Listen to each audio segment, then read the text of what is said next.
Assalomu alaykum hammaga. Bugun echki bermadaman. Sizdan aka. Saviyatchanroq. Xo'p, bu echki ferma tashqi ko'rinishi. Bu mashinada echkilar daladan fermaga yoki fermadan dalaga toshiladi. Fermada aytishiga qaraganda Daniyada jami 6 yoki 7 ta echki fermasi bor ekan. Bilmayman nega unaqa ekan, balki past daromaddir. Bu ferma 9 yildan beri mavjud. Fermada aytishicha unchalik daromad yaxshi emas ekan.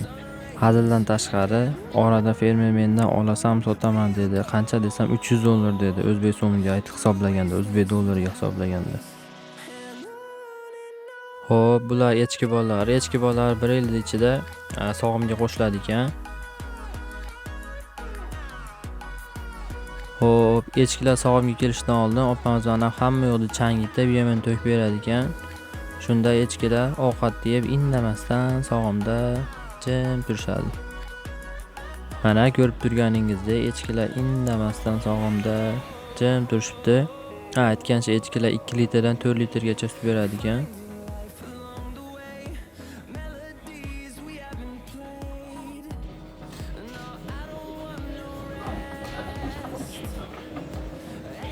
Ovqatdan so'ng, sog'imdan so'ng o'zlarini yotoqxonalariga yo'l olmoqdalar.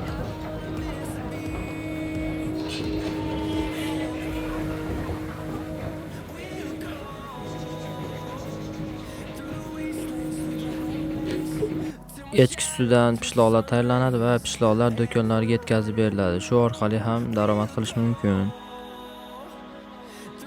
Fermani zerikkinimizcha aylanganimizdan so'ng fermer "Yuyla sizlarga bitta narsa ko'rsataman" deb turib, bu yoqqa olib ketdi. Ya'ni bitta kulbasi bor ekan, fermadan 50 metr uzoqroqda. O'sha yerga bordik.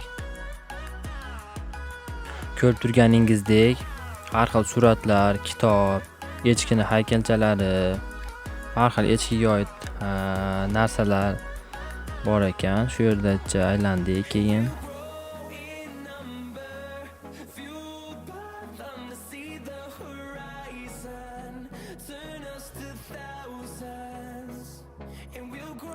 Hech qancha vaqt o'tmasdan fermer bizga "Yemasanglar xafa bo'laman" deb turib 3 xil pishloq olib chiqdi va echki sutini olib chiqdi. Biz hammamiz ro'za edik. Ko'pchilik o'zbek bolalari ro'za edi. Shuning uchun keyinroq tatib ko'raman diyordi. "Nima hozir yemayapsan?" diyordi. "Ro'za, Ramazon" diyordi keyin. "Ha, bo'ldi, tushunarli" dedi. Bu do'stimiz ham ro'za.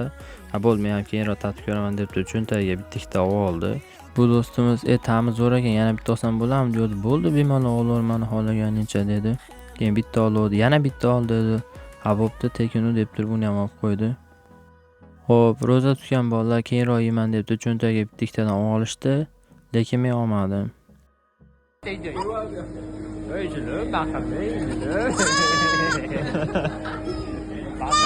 Bo'ldi. Vahimachi ekansan. Chapro deb. Tepro.